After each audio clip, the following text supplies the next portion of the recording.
بالکل ٹھیک ہے، بالکل ٹھیک ہے سر. یہ جو پچھلے دنوں ایک بڑا شعر مشہور ہوا ہے سراج الدولہ اور سپہ سالار اور میر جعفر، اس میں شاعر نے بعد میں وہ مصرع چینج کر لیا. انہوں نے کہا جی میں نے مطلب کسی اور کو کہا ہے.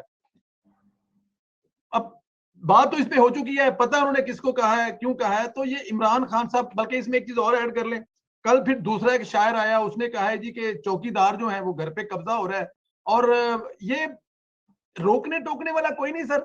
ہم تو دیکھتے تھے کہ کوئی جرت کرے تو جائے کہاں، لیکن یہاں پہ تو سر ان شاعروں کو کوئی روک ہی نہیں رہا. یہ شاعر نہیں ہیں، یہ بڑے منتقم المزاج لوگ ہیں. جو سراج الدولہ والی کہانی انہوں نے بتائی وہ تاریخی طور پہ بھی غلط تھی، مغلوں سے جوڑ دیا.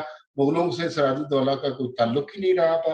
اور دوسری بات یہ ہے کہ یہ جو فواد چودھری صاحب نے بھی بات کی چوکیدار، یہ بیسیکلی اشتعال دلا رہے ہیں اور لوگوں کے اندر اینگر کریٹ کر رہے ہیں فوج کے خلاف.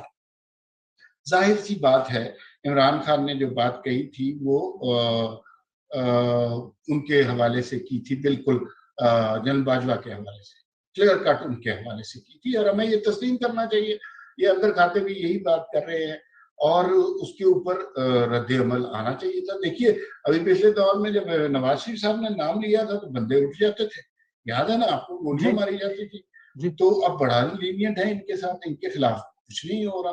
تو ہمیں حیرت ضرور ہوتی ہے.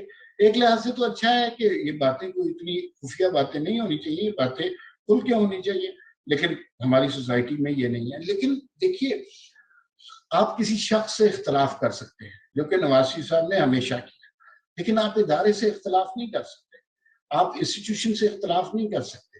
فوج ملک کی اساس ہوتی ہے. اگر آپ فوج کی اہمیت سے منکر ہو جائیں یا فوج کے خلاف سازش شروع کر دیں تو وہ تو بڑی مشکل بات ہو جائے گی. پھر تو آپ کا ملک نہیں بچ سکتا. ہمارے ہاں سب سے منظم ادارہ صحیح یا غلط فوجی ہے. اگر وہ ادارہ اس طرح کمپرومائز ہو گیا تو پھر تو یہ بہت مشکل صورتحال ہوگی. دوسرا یہ ہے کہ عمران خان صاحب اس نہج پر پہنچ گئے ہیں کہ انہیں کسی چیز کا احترام نہیں رہا.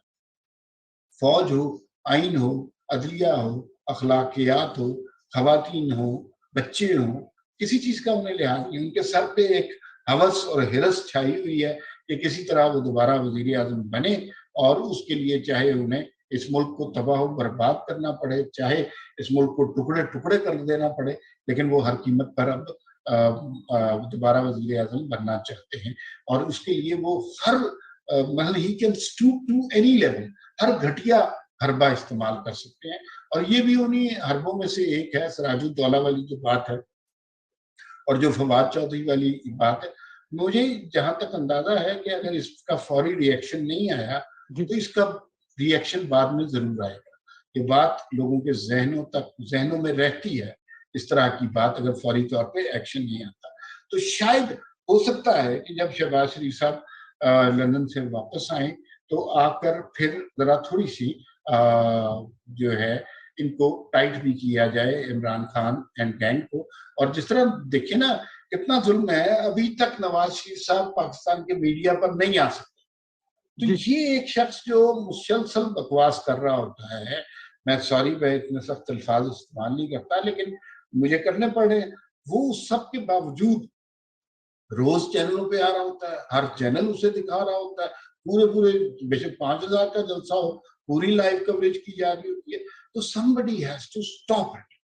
وہ بلی کے گلے میں گھنٹی کون باندھتا ہے؟ اسٹیبلشمنٹ باندھتی ہے یا یہ موجودہ حکومت باندھتی ہے؟ میرے خیال میں موجودہ حکومت کو کچھ کرنا چاہیے اور اس کو کسی طرح لگام دینی چاہیے. یہ معاملہ بہت آگے بڑھ گیا ہے اور یہ پاکستان کی سلامتی کے لیے بھی خطرہ ہو گیا ہے. پاکستان کی سلامتی کا خطرہ. عمران خان صاحب نے اپنی تقریروں میں بار بار فرمایا کہ جولائی میں ان کو پتہ لگ گیا تھا کہ تحریک عدم اعتماد ان کے خلاف آ رہی ہے. تو جب وہ سردیاں اپنے دوست کے ساتھ گزارنا چاہتے تھے، وہ چاہتے تھے کہ سردیوں میں دوست ان کے ساتھ رہے، سردیوں کے بعد پھر کچھ کر لیں گے.